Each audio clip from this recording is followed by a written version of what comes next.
سلطان محمود غزنوی کا دربار لگا ہوا تھا۔ دربار میں ہزاروں افراد شریک تھے، جن میں اولیاء، کتب اور ابدال بھی تھے۔ سلطان محمود نے سب کو مخاطب کر کے کہا کہ کوئی شخص مجھے حضرت خضر علیہ السلام کی زیارت کرا سکتا ہے؟ تو سب لوگ خاموش رہے۔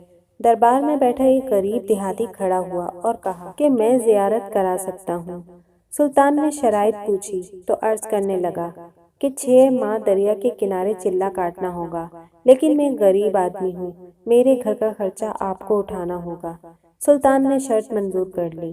اس شخص کو چلے کے لیے بھیج دیا گیا اور گھر کا خرچہ بادشاہ کے ذمہ ہو گیا۔ 6 ماہ گزرنے کے بعد سلطان نے اس شخص کو دربار میں حاضر کیا اور پوچھا تو دیہاتی کہنے لگا کہ حضور کچھ وظائف الٹے ہو گئے ہیں، لہٰذا 6 ماہ مزید لگیں گے۔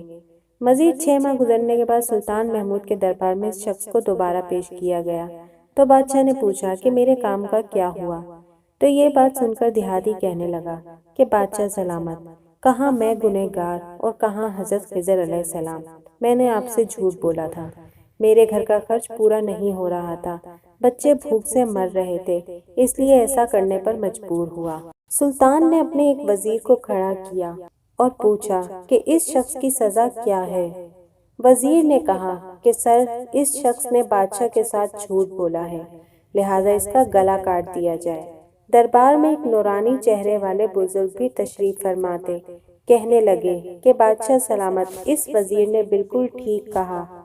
بادشاہ نے دوسرے وزیر سے پوچھا کہ آپ بتاؤ، تو اس نے کہا کہ سر، اس شخص نے بادشاہ کے ساتھ فراڈ کیا ہے، اس کا گلا نہ کاٹا جائے بلکہ اسے کتوں کے آگے ڈالا جائے تاکہ یہ ذلیل ہو کر مرے، اسے مرنے میں کچھ وقت تو لگے۔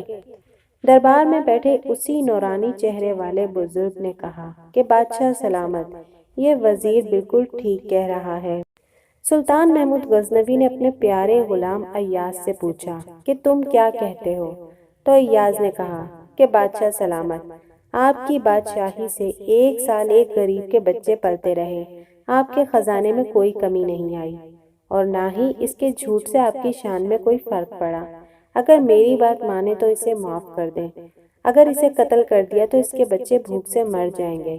ایاز کی یہ بات سن کر محفل میں بیٹھا وہی نورانی چہرے والا بابا کہنے لگا کہ ایاز بالکل ٹھیک کہہ رہا ہے۔ سلطان محمود غزنوی نے اس بابا جی کو بلایا اور پوچھا کہ آپ نے ہر وزیر کے فیصلے کو درست کہا، اس کی وجہ مجھے سمجھائی جائے۔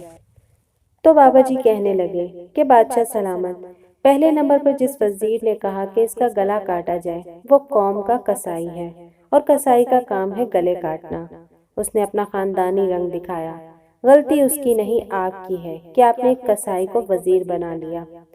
دوسرا، جس نے کہا کہ اسے کتوں کے آگے ڈالا جائے، تو اس وزیر کا والد بادشاہوں کے کتے نہلایا کرتا تھا، کتوں سے شکار کھیلتا تھا، اس کا کام ہی کتوں کا شکار ہے، تو اس نے اپنے خاندان کا تعارف کروایا۔ آپ کی غلطی ہے کہ ایسے شخص کو وزارت دی، جہاں ایسے لوگ وزیر ہوں وہاں لوگوں نے بھوک سے ہی مرنا ہے۔ اور تیسرا، ایاز نے جو فیصلہ کیا، تو سلطان محمود سنو، ایاز سید زادہ ہے۔ سید کی شان یہ ہے کہ سید اپنا سارا خاندان کربلا میں ذبح کرا دیتا ہے، مگر بدلہ لینے کا کبھی نہیں سوچتا۔ سلطان محمود اپنی کرسی سے کھڑا ہو جاتا ہے اور ایاز کو مخاطب کر کے کہتا ہے کہ ایاز، تم نے آج تک مجھے کیوں نہیں بتایا کہ تم سید ہو؟ تو ایاز کہتا ہے کہ آج تک کسی کو اس بات کا علم نہ تھا کہ ایاز سید ہے، لیکن آج بابا جی نے میرا راز کھولا، تو آج میں بھی ایک راز کھول دیتا ہوں کہ اے بادشاہ سلامت، یہ بابا کوئی عام ہستی نہیں بلکہ یہی خواجہ حضرت خضر علیہ السلام ہیں۔